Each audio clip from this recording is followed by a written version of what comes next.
गांव में एक गुब्बारे वाला हर दिन गुब्बारे बेचने के लिए आया करता था।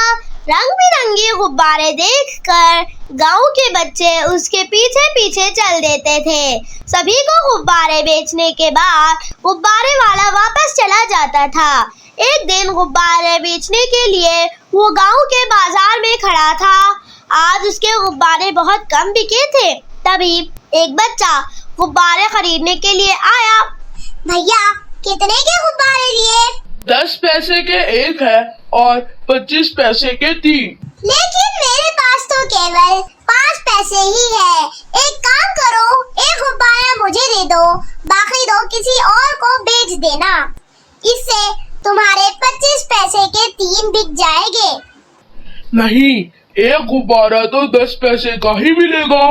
बच्चा निराश होकर वहाँ से चला जाता है। वो आगे जाकर एक पेड़ के नीचे बने चबूतरे पर बैठ जाता है। गुब्बारे वाला उसे देखता रहता है। गुब्बारे वाले के शाम तक सारे गुब्बारे बिक जाते हैं। केवल 2 गुब्बारे बचते हैं। गुब्बारे वाला उस बच्चे को बुलाता है। अरे, तू घर नहीं गया? दोपहर से यही बैठा है। हाँ भैया, मैंने अपनी छोटी बहन से कहा था कि मैं उसके लिए गुब्बारा लेकर आ रहा हूँ। अब जब वो सो जाएगी तभी मैं जाऊँगा। तू अपने घर से 5 पैसे और ले आ और गुब्बारे ले जा। मेरे घर में केवल मेरी माँ ही है जो मजदूरी करती है। बड़ी मुश्किल से वो हर दिन 5 पैसे देती है। चल ठीक है, ये ले गुब्बारा, ला 5 पैसे। तेरा नाम क्या है? मेरा नाम राहुल है। गुब्बारे वाले को बच्चे पर दया आ जाती है। अच्छा, एक काम कर, तू ये दोनों गुब्बारे ले जा, एक अपनी बहन के लिए और एक अपने लिए। अगले दिन गुब्बारे वाला गुब्बारे बेचने आता है। तभी उसे राहुल दिखाई देता है। भैया, ये लो 5 पैसे।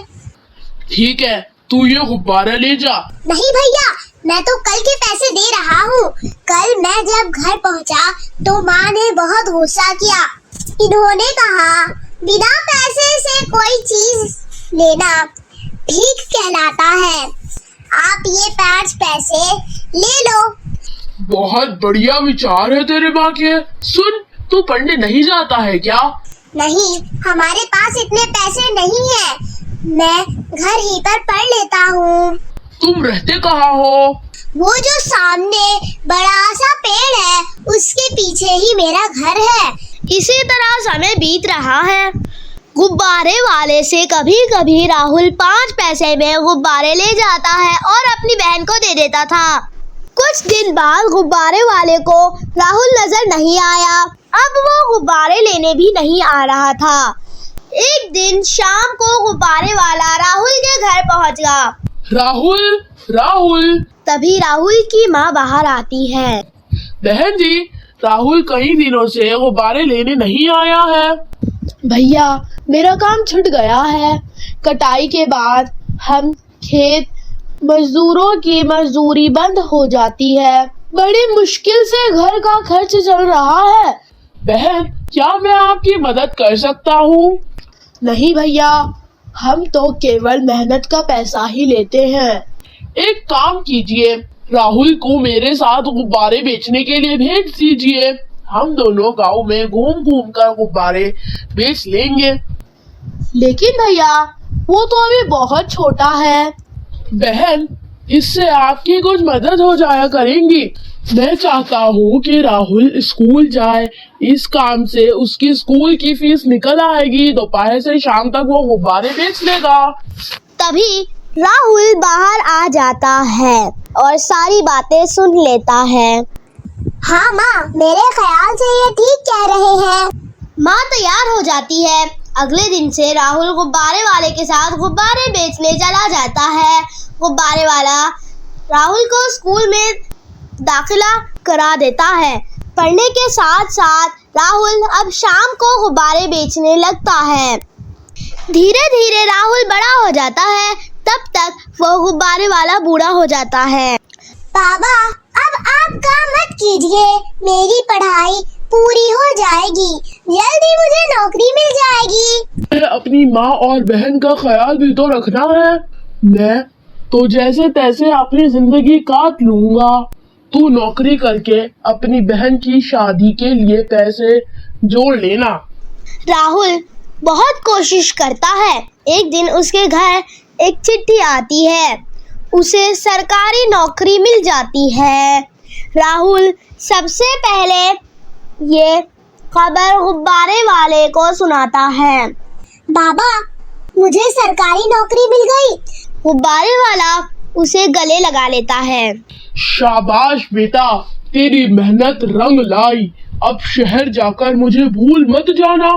कभी कभी गुब्बारे लेने जरूर आना। नहीं भाई साहब, ये सब आपकी मेहनत है। हम सबके साथ में शहर में रहेंगे।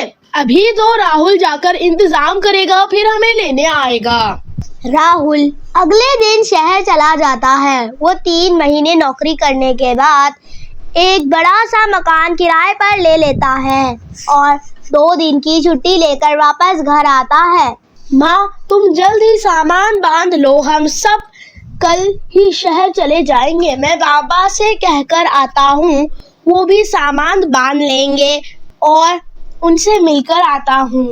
बेटा, वो नेक इंसान कब का सामान बांध चुके हैं। वो हम सबको छोड़कर चले गए हैं। ये कहकर माँ रोने लगती है। राहुल भागता हुआ गुब्बारे वाले के घर पहुँचता है। बाबा जीवन भर मेरी मदद करते रहे। जब मेरा सेवा करने का समय आया तो मुझे छोड़कर चल दिए। वो वहाँ बैठकर रोता रहा। राहुल की माँ ने उसे चुप कराया। बेटा, कुछ लोग पेड़ की तरह होते हैं। वो छाया दे देते हैं, फल दे देते हैं, लकड़ी दे देते हैं, लेकिन लेते कुछ नहीं। राहुल गुब्बारे वाले को आज भी याद करता है और जो कोई भी मिलता उसे गुब्बारे वाले की कहानी जरूर सुनाता है। अगर आपको हमारे वीडियोस पसंद आ रहे हैं, उन्हें लाइक करें, शेयर करें